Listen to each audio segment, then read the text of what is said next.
So the PCR cycle takes a PCR, which is a phosphocreatine molecule, and an ADP, which is a inferior form of ATP. It's not as powerful form of energy as ATP is, and converts it to an ATP and a creatine molecule. These two things are interchangeable and can like freely flow back and forth. Glycolysis comes from carbohydrates.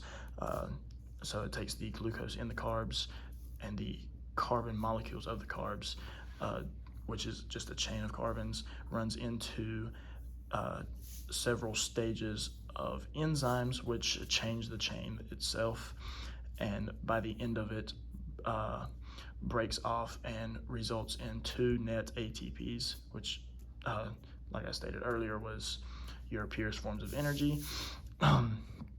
Then the leftover carbons from glycolysis then run into the Krebs cycle. The Krebs cycle takes these two carbons and breaks one off with the help of oxygen and creates CO2. That's why that's why humans have to respirate, is because of this cycle. Then it runs into a 2-carbon chain, which starts the Krebs cycle. The Krebs cycle takes one full rotation and takes 4 separate molecules. These molecules then run to the electron transport chain.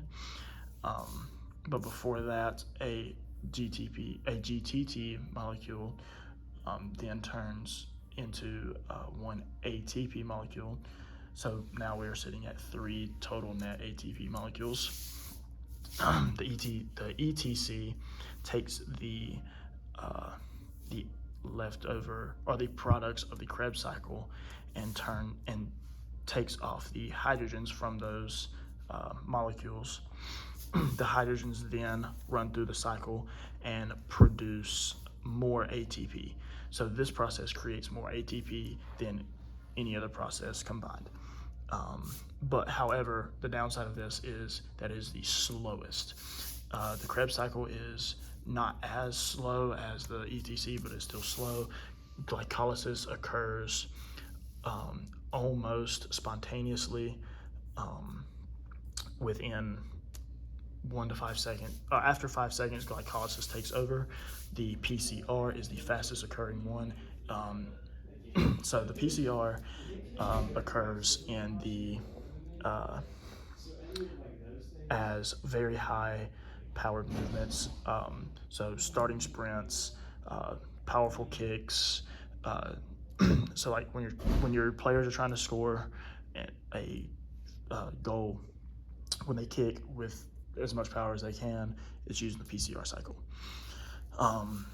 After that, when they're almost in a dead sprint but not quite, they're using the glycolysis cycle. So it is almost spontaneous. PCR is spontaneous.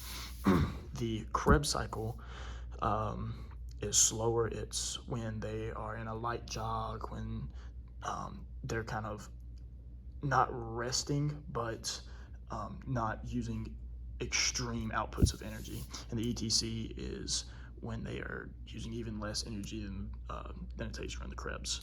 So when your players are just jogging up the field at a fairly light pace, they are using predominantly these 2 cycles. When they are sprinting, trying to defend somebody, trying to score a goal, they're using predominantly these 2 cycles. So to fuel this cycle, your players will need to intake high amounts of carbs. To fuel this cycle, you need high amounts of creatine. To fuel these 2 cycles, well, this cycle fuels this cycle. So to fuel this cycle, your players need to intake fats. So what I would suggest is a balanced diet of carbs and fats, as well as creatine, which comes from either red meats or creatine supplements.